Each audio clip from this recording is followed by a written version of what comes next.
Brian Cruikshank also has some thoughts on Vieira. Just read that Parish called Vieira at 7 a.m. to sack him. Who'd want to work for anyone like that, anyway? Is there an optimal time of day to be sacked? Having once been made redundant on a Friday afternoon, I can say from experience that I'd rather have had the full day in the pub. Asked about Ollie Watkins missing out on the latest England squad, Emery was philosophical. He is very competitive, he said. He has in his mind a little bit the possibility to be in the squad for the national team.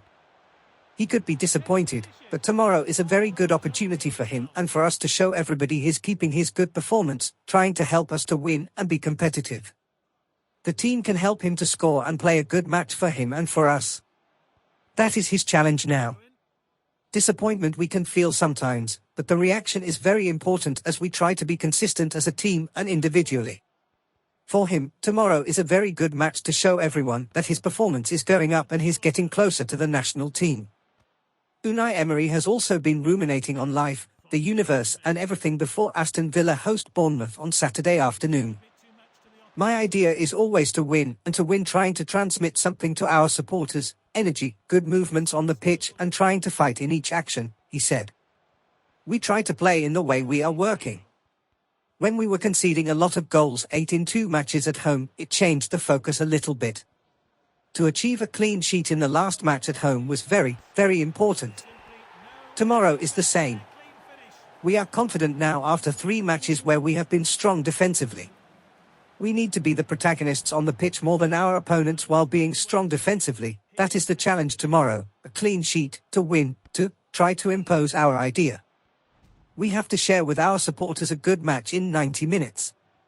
Potter has also given an injury update ahead of Chelsea's meeting with Everton.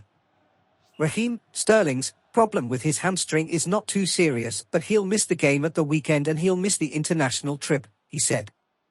Same as Mason Mount, he has been struggling a bit with his pubic bone.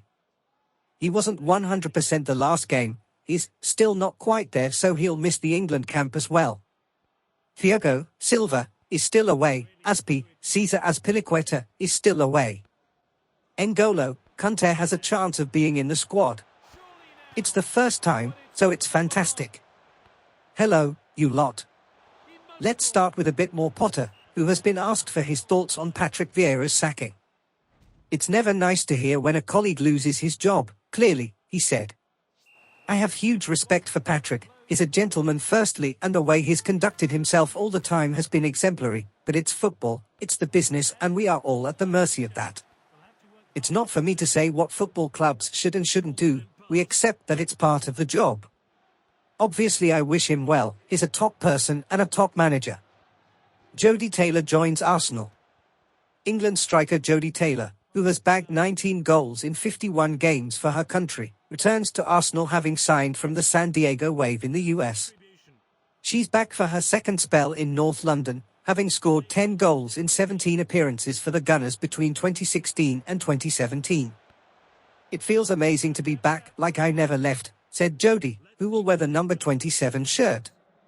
It's incredible to have this opportunity to come back to the club that I love so much. A lot of progression has happened here in the last 5 years since I was last here, and to see how much the club has grown and progressed is incredible. I'm very happy to be here, she said. Taylor is won the Champions League with Lyon in 2020 and was the top scorer at the 2017 European Women's Championship. Head coach Jonas Eidevall added, "We're really pleased to have brought in Jodie to help us from now until the end of the season. She has a proven track record for scoring goals, and we know her experience will be a great asset to the whole dressing room. We have so much to fight for this season, and Jodie will help us on that journey." Head of women's football Claire Wheatley said, "Jodie is a really experienced and talented player and will give us added competition at this crucial stage of the season. We're delighted to bring her back to the club and all have great memories of working with her in her previous spell here." Anthony Martial is training with the first team today. Just 14 appearances this season. He hasn't played since the League Cup semi-final. Ten Hag wants him back. Does he walk straight back in the team and replace Wout Weghorst? Steve Parish, co-owner of Crystal Palace, says that his club is in a dogfight to avoid relegation and that this is a results business, which is why he made the call to axe Patrick Vieira. Everyone loved Patrick. He never lost the players at all. Things just weren't happening. We're hoping that there's fresh impetus, some new ideas. Hopefully we surprise the opposition. They're good lads and will do the best for the football club.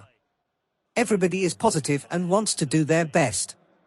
Patrick is a great guy and everyone loved him. But that's football. Parish wouldn't talk about a successor, saying that all the focus is on Sunday in a difficult game against Arsenal.